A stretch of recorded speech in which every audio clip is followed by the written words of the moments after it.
सपने वो नहीं जो सोते वक्त देखे जाते हैं। सपने वो हैं जो आपको सोने ना दें। और जब बात चीन जैसे विशाल देश की हो तो सपने भी उतने ही बड़े होते हैं। आज चीन में एक ऐसा सपना जोर पकड़ रहा है जो न केवल फुटबॉल के मैदानों को हरा भरा कर रहा है बल्कि देश की अर्थव्यवस्था को भी नई रफ्तार दे रहा है।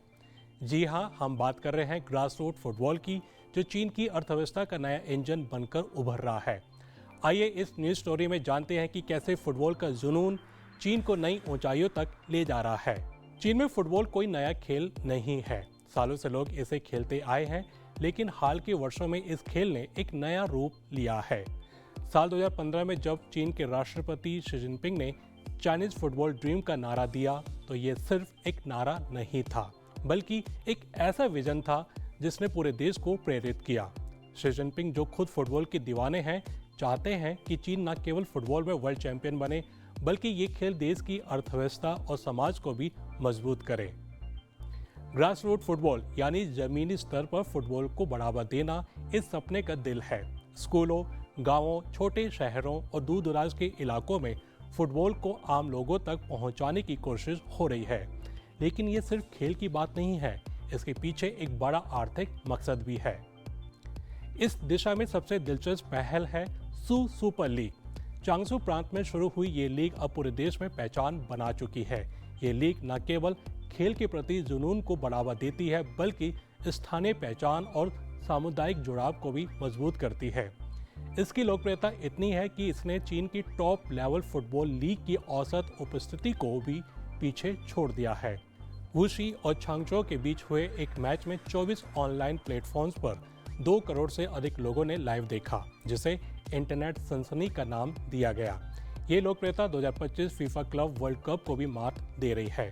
सुपर लीग ने साबित किया है कि जमीनी स्तर पर फुटबॉल का जुनून चीन में कितना गहरा है, भले ही अंतर्राष्ट्रीय स्तर पर देश को अभी चुनौतियों का सामना करना पड़ रहा हो। ये लीग सिर्फ खेल तक सीमित नहीं है, ये स्थानीय अर्थव्यवस्था को बढ़ावा दे रही है, जैसे कि पर्यटन में हुई भारी वृद्धि और स्थानीय बिजनेस पर इसके सकारात्मक प्रभाव से साफ है।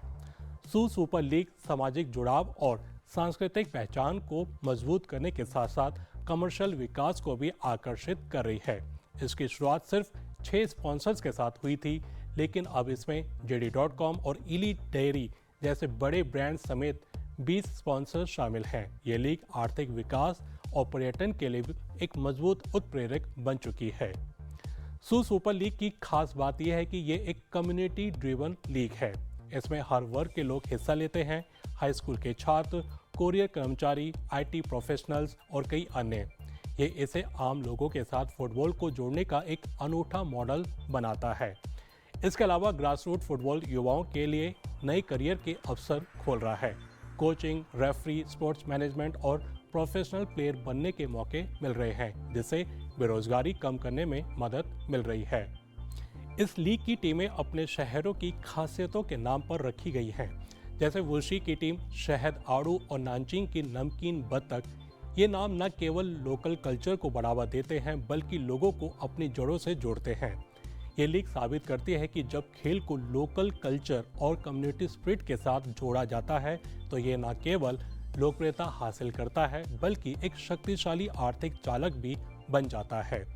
सुपर लीग ने जमीनी स्तर पर स्पोर्ट्स कल्चर को नया आयाम दिया है और ये दिखाया है कि स्पोर्ट इवेंट्स की वैल्यू सिर्फ मैदान तक सीमित नहीं है। ये चीन के लिए एक मॉडल है कि कैसे खेल को सामाजिक और आर्थिक उद्देश्यों के साथ जोड़ा जा सकता है। तो क्या ग्रास रूट फुटबॉल वाकई में चीन की अर्थव्यवस्था का नया इंजन बन सकता है? जवाब है हाँ, बशर्ते इसे सही दिशा में ले जाया जाए। फुटबॉल सिर्फ एक खेल नहीं है, ये एक प्लेटफॉर्म है जो नौकरियां, बिजनेस और ग्लोबल इमेज बना सकता है। अगर चीन अपने इस विजन को हकीकत में बदलता है तो साल 2030 तक हम एक नए फुटबॉल सुपर पावर को उभरते देख सकते हैं। भारत के लिए भी ये एक सबक है। खेल को सिर्फ एंटरटेनमेंट नहीं बल्कि आर्थिक अवसर के रूप में देखना चाहिए। छोटे शहरों और गांवों में स्पोर्ट्स इंफ्रास्ट्रक्चर डेवलप करना, लोकल टैलेंट को निखारना और इंटरनेशनल स्टैंडर्ड्स मेंटेन करना, ये फॉर्मूला सफलता की गारंटी है। सपने बड़े हैं और रास्ता लंबा है, लेकिन जिस देश ने ग्रेट वॉल बनाई वह फुटबॉल के मैदान में भी कमाल कर सकता है। ग्रास रूट फुटबॉल न सिर्फ बच्चों को गोल करने का मौका दे रहा है, बल्कि चीन की अर्थव्यवस्था को भी गोल पोस्ट की ओर दौड़ा रहा है। तो अगली बार जब आप किसी गांव में बच्चों को फुटबॉल खेलते देखें तो याद रखें, ये सिर्फ एक खेल नहीं बल्कि एक नई आर्थिक क्रांति की शुरुआत है। तो ये था आज का खास कार्यक्रम न्यूज़ फोकस। अभी इजाज़त दीजिए, अगले हफ्ते फिर मिलेंगे इसी समय। नमस्ते।